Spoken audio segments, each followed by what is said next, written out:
രാഷ്ട്രീയം കണ്ടുകൊണ്ട് മറ്റു രാഷ്ട്രീയ പാർട്ടിക്കാരുടെ സഹായമൊന്നും ഞങ്ങൾക്ക് ആവശ്യമില്ല എന്നുള്ള ഒരു മനോഭാവം തന്നെയാണ് ഇവിടെ ഉണ്ടായിരുന്നത്. എന്തൊരു കഷ്ടമാണ് ദൈവമേത്, ഉടുമ്പ് പിടിച്ചതുപോലെയാണല്ലോ ഈ പണ്ടാറെന്നെ പിടിച്ചേക്കുന്നത്.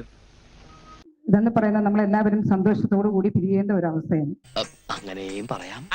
പക്ഷെ അതിൽ നിന്ന് പലരും സംസാരിക്കുമ്പോഴത്തേക്ക് നമുക്ക് ചിലതൊക്കെ പറഞ്ഞു പോകാതിരിക്കാൻ നിവർത്തിയില്ല.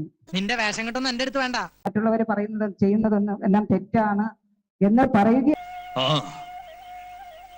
എല്ലാവരുടെ വാർഡിലുള്ള കാര്യങ്ങൾ കൃത്യമായിട്ട് നിറവേറിയില്ല എങ്കിൽ സംസാരിക്കാനുള്ള ഒരു വേദി തന്നെയാണ് ഈ കൗൺസിൽ. ഇവിടെ സംസാരിച്ച് തന്നെ പോകും, സംസാരിക്കണം. അതാണ് ഏതൊരു കൗൺസിലറിന്റെയും ഉത്തരവാദിത്വം. സ്വന്തം പാർട്ടിയിലുള്ള കൗൺസിലർമാർ പോലും പറയാൻ സാധിക്കാത്ത കാര്യങ്ങൾ പലതും മറ്റുള്ളവരുമായിട്ട് പങ്കുവെക്കുന്നത് നിങ്ങൾ മനസ്സിലാക്കുന്നില്ല എന്നുള്ളതാണ് സത്യം. അല്ല, നിങ്ങളായിട്ട് പറഞ്ഞു വെച്ചതല്ലേ, പറയുമ്പോ തിരിച്ചു പറയണമല്ലോ. ഇതെന്താണ് ഇത്ര ആക്രാന്തം? നോക്കണ്ട, ആടാവാ അങ്ങനെയാണ്. നിങ്ങൾ പറയുമ്പോ എല്ലാം കേട്ടിരിക്കുക, മറ്റുള്ളവർ പറയുമ്പോ അത് പറഞ്ഞു പോകുക എന്ന് പറയുന്നത് അത് ശരിയല്ല. നേരോ അമ്മച്ചിയാണ് നേരെ.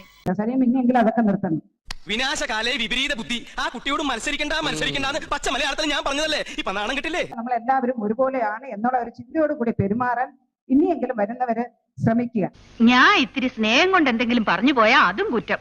ഓ സമാധാനം, ഈ തൊല്ല വന്നില്ലല്ലോ എന്ന് വിചാരിക്കുന്ന അവസ്ഥയാണ്. എന്നോട് വേണ്ടായിരുന്നു. മേയറിന്റെ അഭാവത്തിലൊക്കെ പല പ്രശ്നങ്ങളും ഞാൻ സെക്രട്ടറിയുമായിട്ടാണ് സംസാരിക്കാറ്. മേയറിനെ വിളിക്കുമ്പോൾ കിട്ടാറില്ല. 10 പേരുടെ മുന്നിൽ വെച്ച് അയാളുടെ തൊലി ഉരിച്ചത്